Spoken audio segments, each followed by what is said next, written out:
আমি একদল গুন্ডা দেখলাম যারা খোলা অস্ত্র হাতে নিয়ে সাদা পোশাকে, আমি তো চিনি না এদেরকে। ওরা তো আমাকে বলেনি আমি ডিবি, ওরা তো আমাকে বলেনি আমি কোনো গোয়েন্দা সংস্থা, ওরা তো আমাকে বলেনি যে আমরা বাংলাদেশ রাষ্ট্রের পুলিশ সিভিল ড্রেস এসেছি, আমাকে তো বলেনি, আমার কোনো টিচারকে তো বলেনি। তারা কারা আমি তো চিনি না, আমি তো গুন্ডামি দেখলাম। আমি তো এখানে হাইজ্যাক করে ছেলেদেরকে তুলে নিয়ে যাওয়া দেখলাম, চ্যাং ধরে করে তুলে নিয়ে যাওয়া। আমি তো ধরেও আটকাতে পারলাম না দু একজনকে। এটা রাজশাহী বিশ্ববিদ্যালয়, আমরা যতক্ষণ বেঁচে আছি এই বিশ্ববিদ্যালয় আমরা এটা হতে দেব না। এখানে এটা শেষ না। কারা এরা, এই বাহিনী কারা, আমি জবাব চাই, আমি এদের পরিচয় চাই। আমি চাই মিডিয়া খোঁজ নেবে এটা কোন ফোর্স, এটা কি বাংলাদেশের কোনো আর্মি, এটা কি বাংলাদেশের কোনো বাহিনী, বৈধ বাহিনী না অবৈধ কোনো বাহিনী নিয়ে গেল আমার ছেলেদেরকে। এই বাচ্চা ছেলে, আমরা তো কোনো ছেলে মেয়েদেরকে ডাকিনি আজকে এটা শিক্ষকদের প্রোগ্রাম ছিল, আমরা কোনো ছেলে মেয়েদেরকে ডাকিনি। বাচ্চা ছেলে মেয়েরা কোথা থেকে নিজেদের আবেগে এসে ঢুকেছে আমি জানি না। ওরা আমাদেরকে বলেছে যে আমরা ভয় পাচ্ছি, বের করেন, তার মধ্যে এই ঘটনা। এটা কি একটা বৈধ সরকারের আচরণ হতে পারে? দিনে দুপুরে একটা শান্তিপূর্ণ মৌন মিছিল হচ্ছে, এখানে কিচ্ছু ঘটে নাই, একটা শব্দ উচ্চারিত হয়নি, একটা স্লোগান উচ্চারিত হয়নি।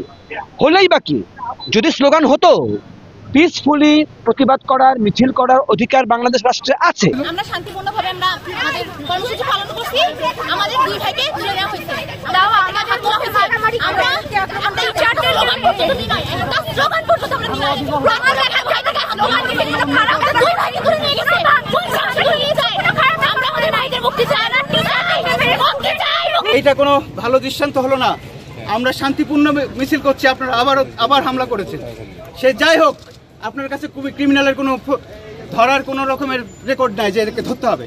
সন্দেহের বশে মানুষকে ধরা এটা অন্যায়, এটা থামান। কিছু ঘটেনি এখানে, ওনারা শান্তিপূর্ণ ছিল, শান্তিপূর্ণভাবেই আছে।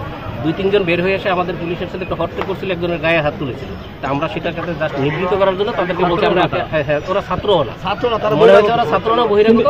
জাস্ট তাদেরকে নিবৃত্ত করার জন্য আমাদের কাছে এরা এসে গায়ে হাত তোলার মতো চেষ্টা কেন করলো? আমরা তাদের সাথে কথা বলার জন্য সেটা করেছি। এখানে কাউকে আমরা গ্রেফতারও করি, কিন্তু কাউকে গ্রেফতার করিনি, এখান থেকে তুলেও নিয়ে যাই। গায়ে হাত তোলার চেষ্টা করেছিল, গায়ে হাত দিয়েছিল। আমার তখন তাকে এনে জিজ্ঞেস করার জন্য যে তুমি কেন এটা করতেছো, বলতেছিলাম এটা হয়তো ওরা ফলো করেছে। ওটা ফলো করে সবাই একসাথে জড়ো হয়ে আমাদের উপরে চড়া হতো, তখন হয়তো এখানে ধাক্কাধাক্কি হয়েছে।